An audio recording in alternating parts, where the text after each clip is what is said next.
Alright, in this video we're going to discuss graphing rational functions.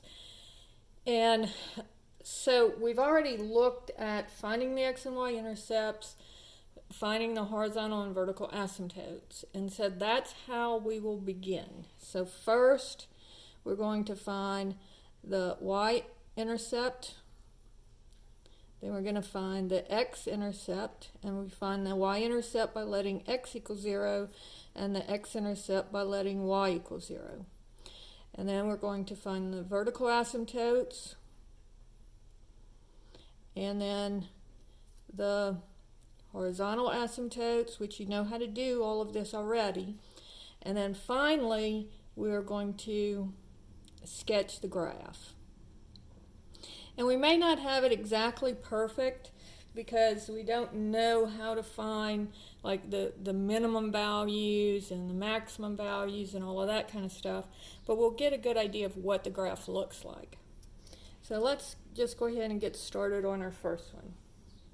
And it is f of x is equal to x plus 2 over x plus 3. All right. So first, looking at the y-intercept. So there I'm going to let x equal 0. So I will have y is equal to 0 plus 2 is 2. So just putting in a 0 for x. 0 plus 2 is 2, and 0 plus 3 is 3. So you get 2/3. So we have the point 0, 2/3.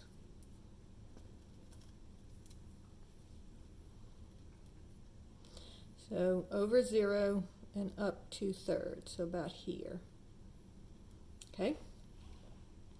Then step number 2 says to find the x-intercepts. So here I'm going to let y equal 0. And so if I let y equal 0, I will have 0 is equal to x plus 2 over x plus 3.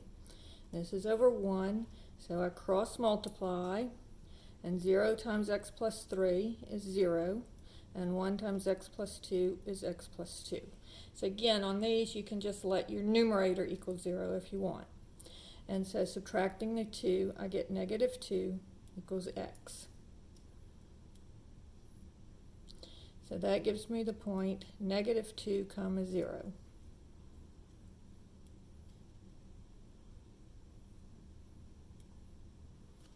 Right? Now I'm going to find my vertical asymptotes. So remember, my vertical asymptotes are where the domain is undefined. It is where the function is undefined, or where the denominator is equal to 0.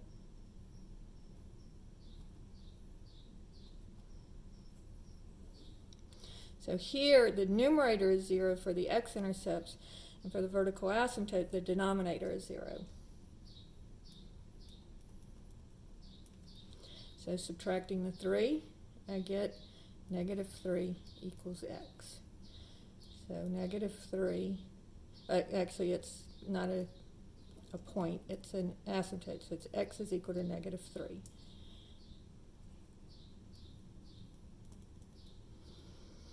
And then the fourth step is to find the horizontal asymptotes.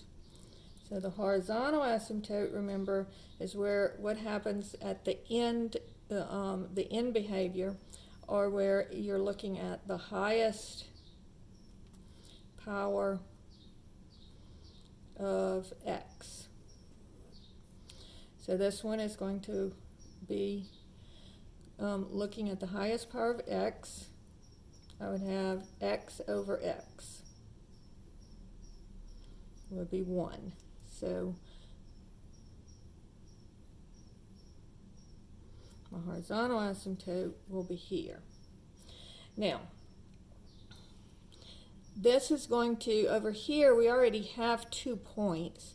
So we know that this has to go down when it approaches this asymptote, and then it's going to go up when it approaches this one. Okay, so my horizontal asymptote is y equals 1, and my vertical asymptote is x equals negative 3. Now, This one is going to be a boomerang, so if this is over here, then this will be over here. But if I wanted to plot a point at like x equals -4, so if I let x equals -4, let's see what y would equal. So it would be -4 plus 2 over -4 plus 3. And so that would be -2 over -1, which would be 2. So the point here at -4 would be up 1, 2, so that would be here. And so we know that this is going to be in this quadrant of the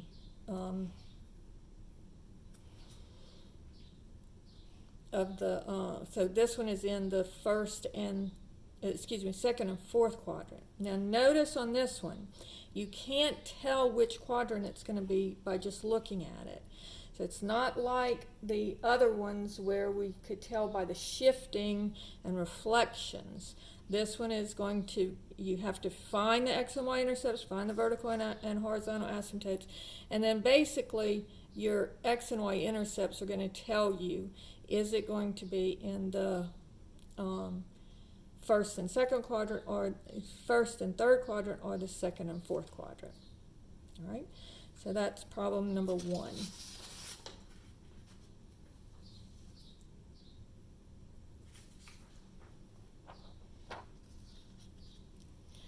All right, now we're going to do one that has 2 asymptotes. So I have f of x is equal to x squared minus 4 over x squared minus 2x minus 3. So again, y-intercept, x equals 0, x-intercept, y equals 0, vertical asymptote, denominator equals 0, horizontal asymptote, highest power of x. Okay, so y-intercept, let x equal 0. All right, so we're going to say y would be equal to 0 squared minus 4. 0 squared is 0, so this would be -4. And then this would be 0, this would be 0, so it's -3. So my y-intercept is going to be 4/3. So that's 1 1/3. So a little bit bigger than 1.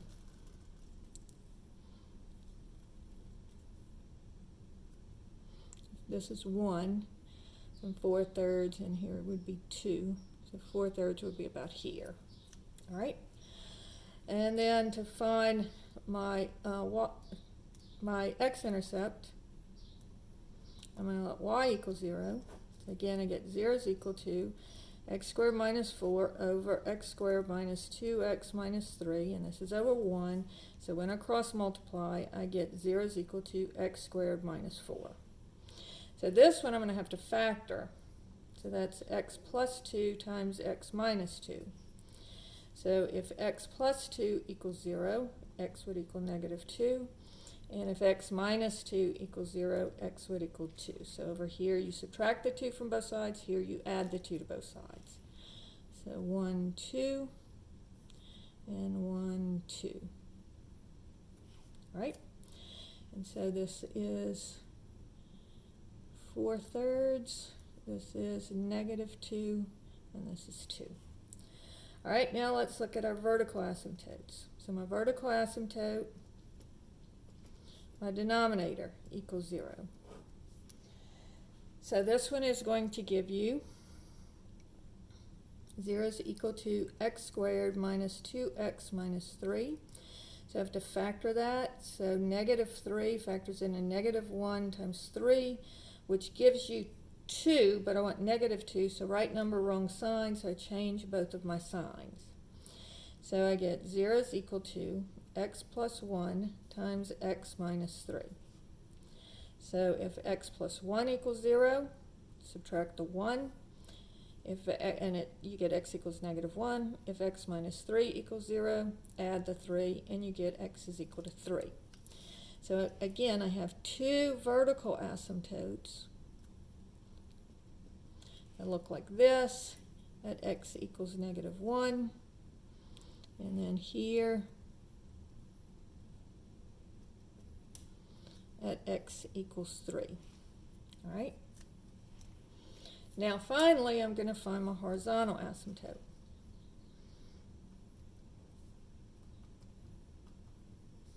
And that's looking at the highest power of x.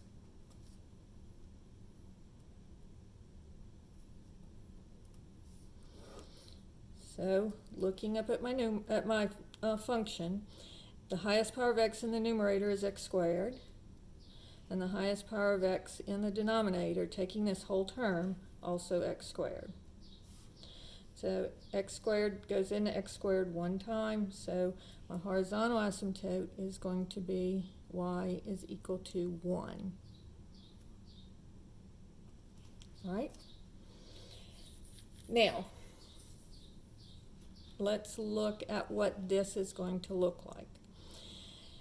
So this is going to be, now these are very, very difficult because we have two vertical asymptotes, we have two x-intercepts, so that makes it very difficult.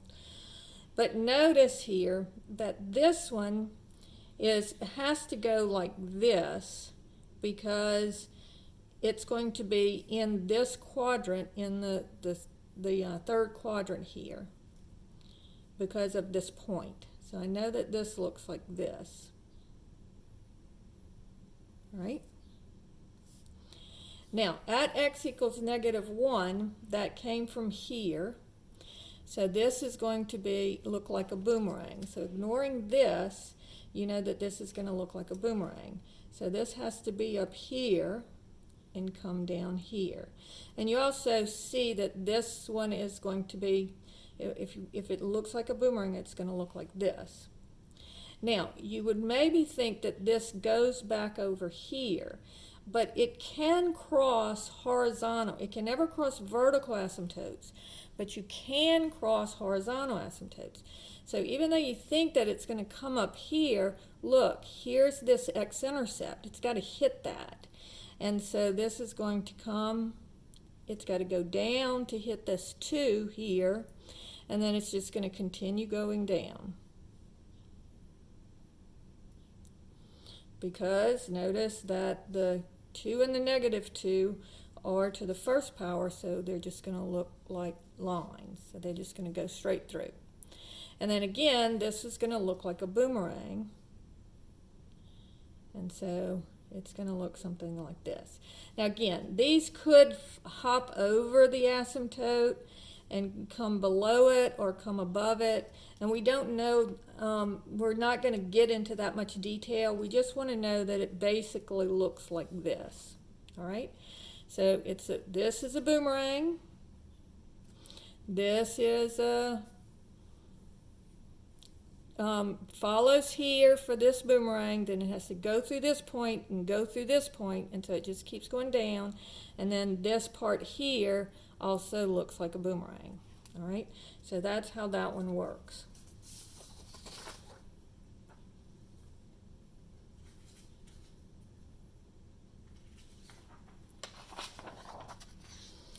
All right, problem number 3 says f of x is equal to x squared minus 4 over, excuse me, I'm writing the wrong problem. I'm getting a piece of paper.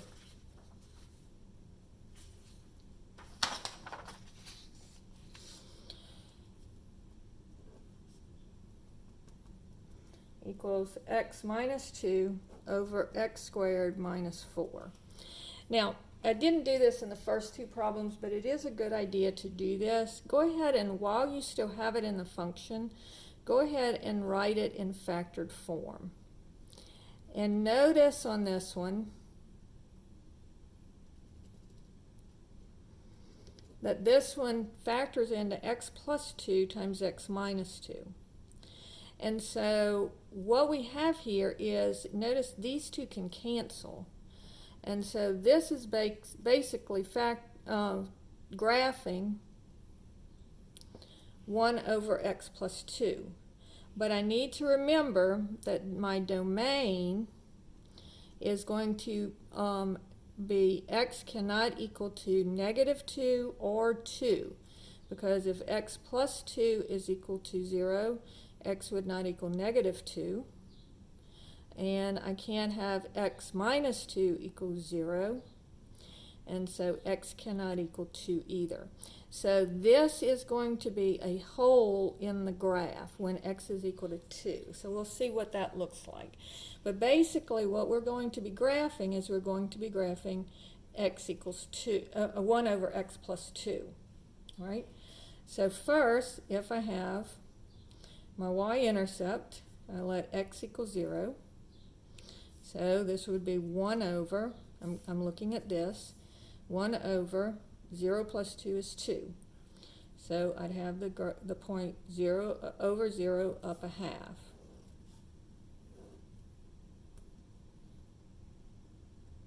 All right. To find my x-intercept, I'll let y equal 0, and I'll get 0 is equal to 1 over x plus 2.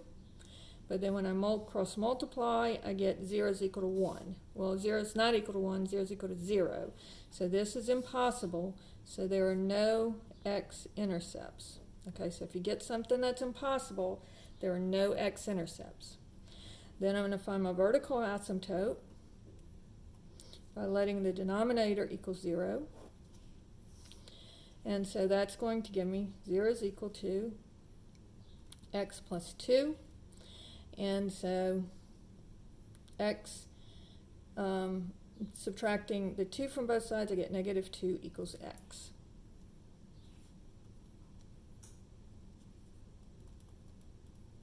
So there's my vertical asymptote. And then looking at my horizontal asymptote, I look at my highest power of x,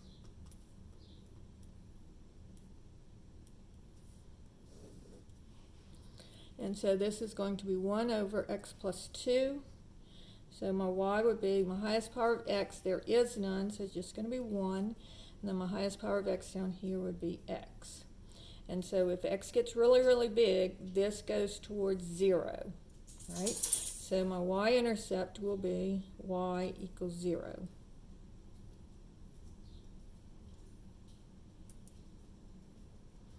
Alright, so now I know it needs to look like a boomerang. Now, this is where, when I go to draw the graph, this is where I need to know what the hole is, where the hole is. So when x is equal to 2, I'm going to have a hole here. So I'm going to draw this, and then when I get to 2, I'm going to draw a hole, and then keep going. So this is going to be a boomerang, just like we thought it would be. And notice that if you wanted to do this one in the shifting way, you could, because this is just shifted over -2. And then finding your y-intercept, you're there, and it's not shifted up at all. And so this is just a regular shifting kind, except for the fact that we have this hole in it. So that's how you do that one. All right?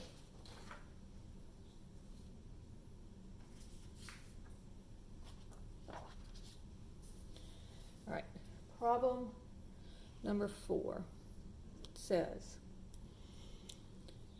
f of x is equal to 4x plus 2 over x squared plus 4x minus 5.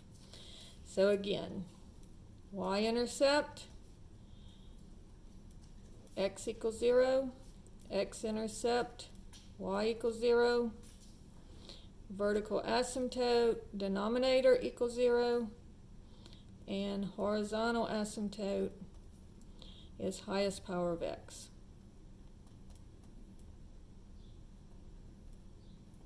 Okay, so first y-intercept, x equals 0. So this would give me y is equal to 4 times 0 is 0, plus, 0 plus 2 would be 2. And then this would be 0, this would be 0 minus 5. So -2/5. So that's smaller than 1. So if I cut this into 5, it would be 2 of them, so negative 2/5 would be about here. All right? And you don't have to get too picky with that. Problem number 2, or part 2 of the problem says to find the x-intercepts by letting y equal 0. So 0 is equal to 4x plus 2 over x squared plus 4x minus 5. Cross multiply, and you get 0 is equal to 0 times the denominator is 0, and 1 times the numerator is the numerator. And so here subtract the 2, and then divide by 4. So I get x is equal to negative 1/2. So here's negative 1, so negative 1/2 would be about there. All right? Then we're going to find our vertical asymptotes. And here I'm going to let my denominator equal 0. And so 0 is equal to x squared plus 4x minus 5. And again, I should have gone ahead and factored this denominator, even though I can tell that this is not going to be able to cancel. But it's a good practice anyway. So looking at the negative 5, that's going to be negative 1 times 5, which does give me 4, so this will be x minus 1 times x plus 5.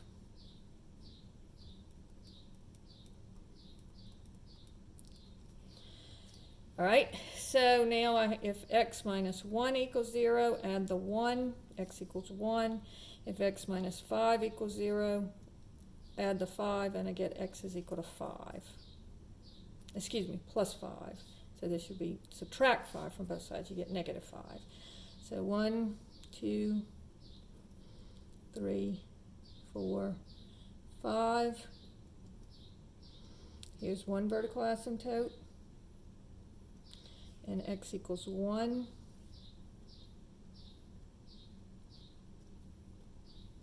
Is my other vertical asymptote. All right, and so now all I have left to do is draw it. And so I have these 2 points, so I know it goes like this and then down, so it has to keep going down over here. Now the 1/2 is just to the first power, so it has to cross here and go up here, and then this looks like a boomerang, so this is going to be first and third quadrant.